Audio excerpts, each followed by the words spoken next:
Hey everybody, welcome back to the Financially Lit podcast. I have a special guest with us today. I'm joined by Nate Patterson. He's one of our strategic philanthropists out of Georgia. He helps our community in many, many ways, and he's come on the podcast today to explain his perspective of why he chose iCovest. What does iCovest mean to him?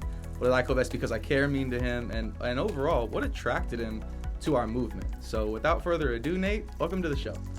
Appreciate it, bro. Appreciate it. And honestly, I'm really excited to be here. I know this is kind of a long time coming, but this has been just a great opportunity. I guess I wanted to share just a few things today, why I've been so attracted to iCovest and why I think, the movement, what we have going on here is just so incredibly powerful in building communities that can work together. You know what I mean? Obviously, you know what I mean, but it's exciting. I mean, the fact that it's a community effort, number one, is I think the best part to me, because you're never really working alone. You're never really operating alone. Like you have to come together. That's the whole point of iCovest. There's no like lone wolf kind of deal. And the fact that you have just complete transparency in everything that we do makes it honestly a lot more peace of mind to me.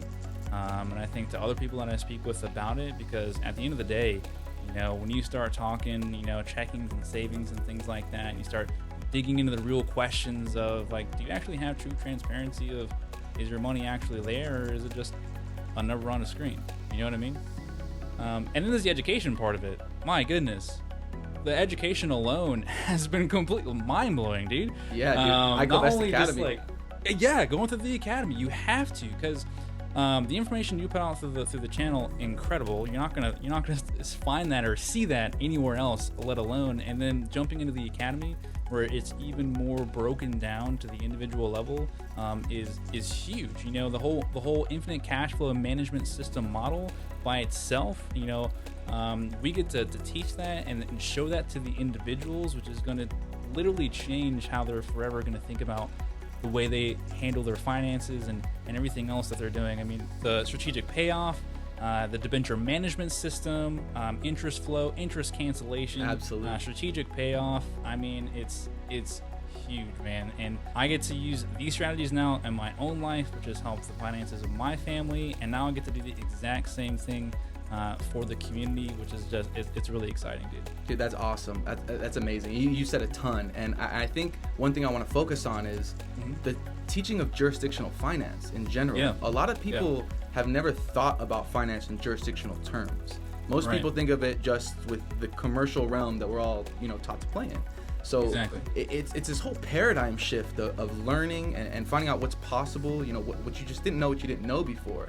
And us bringing that with the Financially Lit podcast, that's one level, but getting into the academy, that's where the real learning comes down to. Exactly. That's where we're truly breaking down, how the jurisdiction works, how ecclesiastical law works, contracts versus covenants, the language that can set you free, all this kind of stuff, dude. And I'm so glad that it resonated with you and you wanted to take that kind of information and impact your community positively by changing the lives of anybody that you care about, that you can actually bring this type of literacy to their lives. I think that's amazing.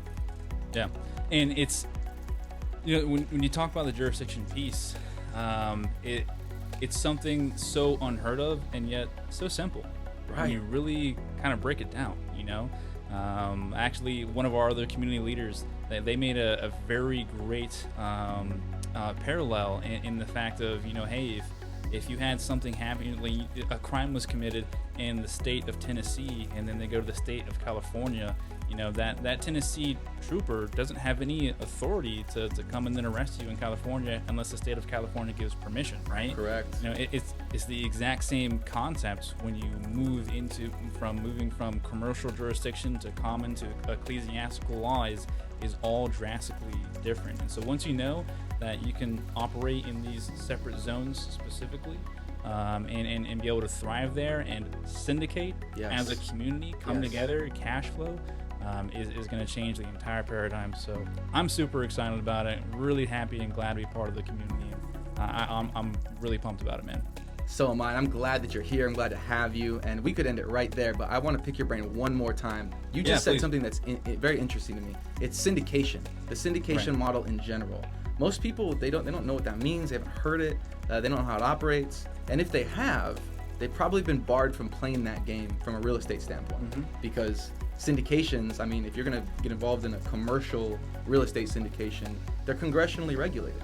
They're called real estate investment trusts, REITs. You have to be an accredited investor to play in those kinds of programs. So we're teaching people how they can actually acquire assets, syndicate them, acquire them in trust, and we're allowing anybody to play. You don't have to be an accredited investor. All you have to do is understand the difference between what's commercially regulated and what ecclesiastical law allows you to do.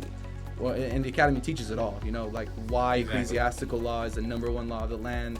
Every government around the world derives their law from it. It is number one. It holds the crown. And if you understand that and you can differentiate these things, the sky's the limit. And again, Nate, I'm just so glad that this has resonated with you, that you understand it, and that together we're bringing this information as best we can to as many people as possible to affect as much change as we can into our communities, hopefully build some generational wealth for the people we love.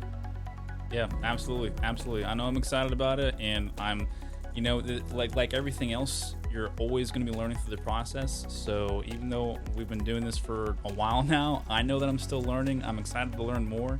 I'm very excited for what this community is going to do, especially this year. So really happy you brought me on today, man. Absolutely, brother. And without further ado, I'll give you the rest of your day back, guys. Go subscribe to the channel, and we'll see you next time. See y'all.